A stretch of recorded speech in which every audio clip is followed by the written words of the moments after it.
I think that as an artist, your life is sort of defined by the choice to follow a calling.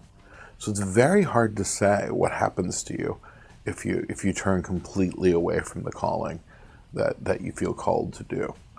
Fundamentally, I'm a storyteller, and I grew up in far northern Maine, which is this cold, remote, boring place. And the thing about boring places that's useful for storytelling is that people tell stories in order to fill up the time, the endless winter. And that really played a big part in who I am. My family is a family of storytellers. The strangest things, like I did a lot of speech and debate in high school, and that ended up being a big part of working in this oral tradition that I work in now. I feel like that was a big part of my development.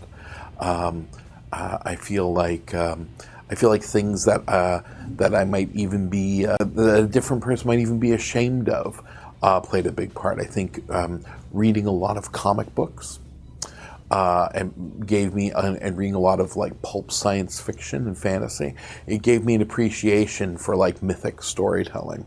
Bloody mindedness is very important in trying to be an artist. You have to have a drive to carve a space out for yourself, which is just so different than following a path. It is, in fact, the opposite of following a path. It is the decision when you're faced with a whole number of paths.